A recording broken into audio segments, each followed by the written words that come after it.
Salut tout le monde, j'espère que vous avez passé un bel été. On se retrouve après quelques mois d'absence une fois de plus. Cette fois-ci pour des raisons un peu plus positives. Pour ma part, j'ai passé un très bon été. Il y a beaucoup de choses qui ont changé dans ma vie. La première, c'est que donc j'ai retrouvé un travail début juin. Il y a beaucoup de choses qui ont évolué dans ma vie à Londres, que ce soit l'appartement dans lequel je suis, les relations avec mes colocataires. On en a une qui vient d'arriver justement et une autre qui vient de partir. Je me suis beaucoup plus ouverte, j'ai commencé à sortir davantage, j'ai des amis qui m'ont rendu visite et pour ces raisons, j'ai passé sûrement l'un des meilleurs étés depuis belle lurette, depuis vraiment des années. C'est vraiment passé en un clin d'œil et j'en ai profité à fond.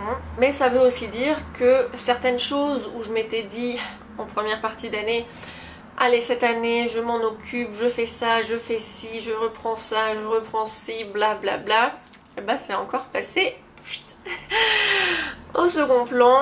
Et la rentrée des classes, la rentrée, c'est quelque chose quand on vieillit, quand on devient adulte, parce que je ne me sens pas nécessairement adulte, c'est quelque chose qu'on n'a plus forcément, qu'on n'a plus vraiment, parce que quand on est à l'école, on a les 2 mois d'été, on passe d'une année à une autre, dans la majeure partie des cas, et il y a vraiment quelque chose qui est associé à la rentrée, qui est presque un renouveau. J'ai la chance peut-être de rencontrer de nouvelles personnes, j'ai la chance que cette année se passe mieux.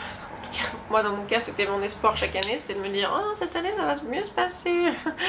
Pas toujours le cas, mais bon c'est pas grave, passons. Et il y avait aussi ce côté où, en tout cas moi avec ma mère par exemple, on avait ce moment très privilégié où on allait faire les courses de rentrée, où on achetait voilà, le nouvel agenda, les nouveaux cahiers, classeurs, blablabla, les stylos, le maman j'ai pas ça, maman ça serait bien ça, maman. Et bon, et puis j'avais la chance que ma mère me cédait pas mal de choses quand même, on va pas se mentir. Pour moi en plus qui aimait apprendre et qui aimait majoritairement quand même l'école en termes d'apprentissage scolaire, il y avait quelque chose aussi où j'étais là, j'ai hâte de rencontrer mes nouveaux profs, j'ai hâte de me remettre à l'anglais, j'ai hâte de me remettre au français, bon, les matières scientifiques pas trop, mais plus j'avançais en âge, plus je savais que ça allait être loin derrière moi. Donc voilà, il y avait toujours quelque chose que j'associais à la rentrée qui était je vais me remotiver, je vais me remettre les pieds dans ces activités, je retrouvais une certaine structure. Voilà, j'étais quand même relativement excitée par la rentrée et par ce qui m'attendait de nouveau. Et c'est vrai que quand on est actif, donc dans la vie adulte, on n'a pas vraiment ça parce que à part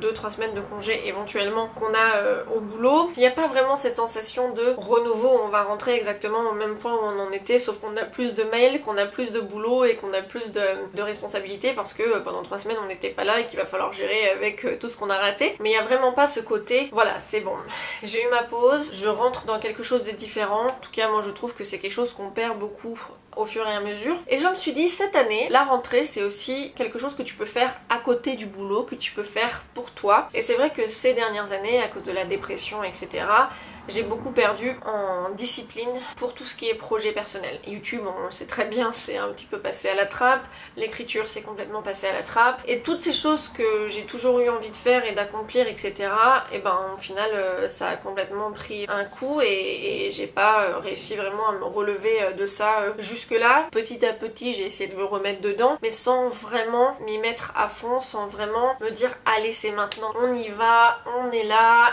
blablabla. Bla bla. Et du coup je me suis dit allez, pour cette rentrée 2019, tu vas essayer en tout cas de ne pas te laisser rattraper par tes démons, tu vas essayer de ne pas te laisser rattraper par tes mauvaises habitudes, et si tu veux vraiment faire ces choses là, et bien tu prends le temps après le travail ou le week-end de te concentrer là-dessus. Et YouTube est une des choses sur lesquelles j'ai envie de me reconcentrer parce que ça me manque tellement de filmer des choses et de partager des choses sur les plateformes. Alors c'est vrai que Instagram pour ça a l'avantage d'être très instantané, il n'y a pas de montage à faire, ça me permet quand même de partager, j'ai plein d'idées mais j'arrive pas à me poser, à me dire allez c'est bon je vais le faire, et à la place je me mets sur Netflix et au bout de 3 heures je me dis bon j'ai pas vraiment fait quoi que ce soit de productif. Non pas que c'est une mauvaise chose non plus, je pense qu'il faut aussi savoir prendre le temps pour soi. C'est les genres de discussions que je me fais dans ma tête à me dire est-ce que je devrais plutôt être en train de me reposer à regarder Netflix, est-ce que je devrais être en train de faire mes projets, est-ce que...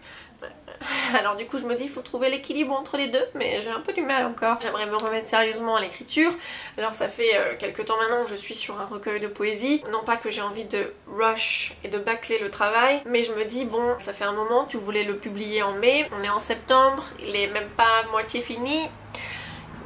faudrait peut-être accélérer la cadence. Donc voilà, il y a plein de choses sur lesquelles où j'ai besoin de retrouver cette structure et de retrouver cette discipline que j'avais finalement avec l'école où t'allais à 8h du matin, tu finissais les cours à 17h et après tu rentrais chez toi, tu faisais tes devoirs et voilà. Et c'était répétitif et tu savais que c'était ce que tu avais à faire. Et c'est vrai qu'avec le travail ou quand on n'a plus de devoirs justement, on se dit on rentre chez soi, on se pose devant l'écran ou devant un livre ou quoi que ce soit, on a la cuisine à faire, on a le ménage à faire, blablabla. Mais je me dis c'est pas possible de laisser la vie passer comme ça sans que tu fasses les choses qui te tiennent à cœur, qui te passionnent. Et j'ai une genre de bucket list que j'ai pour mes 30 ans parce que je vais avoir 28 à la fin de l'année et je n'arrive pas trop à réaliser et je suis un petit peu en mode genre wouah.